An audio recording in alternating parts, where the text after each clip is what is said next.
Hello ladies and gentlemen, now we're going to do another example where we're going to solve a quadratic by square rooting. The quadratic of interest to us right now is x squared equals 64. So as we saw before, when you have the variable squared by itself equaling to some number, the way we solve it is we do the opposite.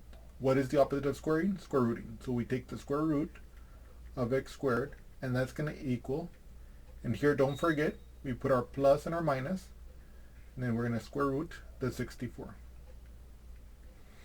Now, if you know that 8 times 8 is 64, then you know that this right-hand side simplifies to plus or minus 8 equals x. And remember, let me make a note of this here. This is very important. So this would be your solution. And I want you to remember the following fact. Whenever you write x equals plus minus 8, this is the same thing as saying x equals 8 or x equals negative 8. In other words, what I want you to realize here is that there's actually two solutions, the positive 8 and the negative 8. Okay. Now, you might say to me, okay, David, I did not know that 8 times 8 is 64. How could I have figured this out a different way, right? Well, let's figure out. We want to figure out what is the square root of 64. Let's assume that we don't know that it's 8 times 8. So what I'm going to do is I'm going to make a factor tree, right? I want to ask myself, what two numbers multiply to give me 64? And let me begin with the following fact. Whenever you have a number that ends in an even number or 0, so in other words, if it ends in 0, 2, 4, 6, or 8, then that number is even. And if it's even, then that means it can be divided by 2. So I'm going to put a 2 here. Then I'm going to use long division to figure out what goes here. So 2 goes into 64. How many times? Well, 2 goes into 6 3 times. Why? Because 3 times 2 is 6, like this. 6 minus 6, that's 0. So I bring down my 4. And I ask myself, 2 goes into 4 how many times? 2 goes into 4 2 times. 2 times 2 is 4, right? 4 minus 4 is 0. And then there's nothing here to drop down. So we can see that number 1, the division terminates, and number 2, the remainder is 0. And this makes sense because 32 times 2 is 64, as we see here. So I put my 32 here.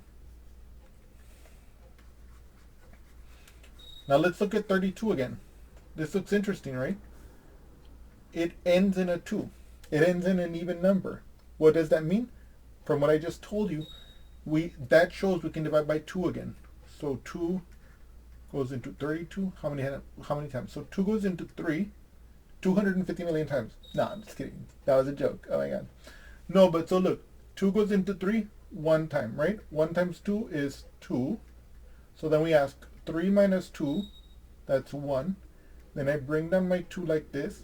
So now I ask 2 goes into 12, how many times? 6 times. Why? Because 6 times 2 is 12, right? 12 minus 12, you know that's 0. And there's nothing to be dropped further. So we know again that the division terminates because there's nothing left to be dropped here, and it divides perfectly because there's no remainder. So that means here for 32 I can put 2 and 16. And now if you know your multiplication table of 8, then you know that 8 times 2 is 16. And so what we can see is we can start going from there.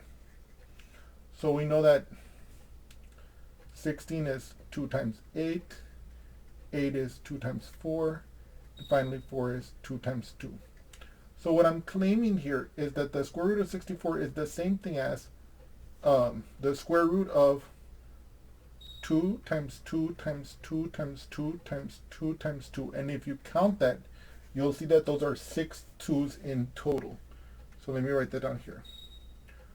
2 times 2 times 2 times 2 times 2 times 2. Right? So 1, 2, 3, 4, 5, 6. 1, 2, 3, 4, 5, 6. And remember what we said in the last problem. For every pair on the inside, we can pull one out on the outside. You can see here I have 3 pairs of 2s. So that means that I can simplify this as, for this first pair of 2s, I can pull 1 2 out. For this second pair of 2s on the inside of the square root, I can pull another 2 out. And for this third and final set of 2s on the inside of the square root, I can pull out a third 2. And you can see now that if I multiply the 2 times 2, I get 4 times 2 again, that's 8. And so you can see that the square root of 64 is in fact 8. Again, using the technique I showed in the first example that we did. Now, the reason why I wanted to give you a second demonstration of this example is because I want this technique to be secondhand for you. If you knew your multiplication table of 8 by heart and you had already known that 8 times 8 is 64, and in other words, if you knew what I said here when I said it, that's great. But if you didn't, I wanted you to see how you could have done it this way, even though it looks a little bit more problematic. Okay? That's number one. Number two, even if you did know this thing, I wanted us to see in a familiar situation how the same technique we used earlier can be applied again and gives you a consistent answer. Finally, let's just wrap up by re-explaining what this notation means. Oh no, wait. Oh no, we already did that, right? So in other words, we have finished the second example, and I look forward to seeing you again soon. Thank you so much.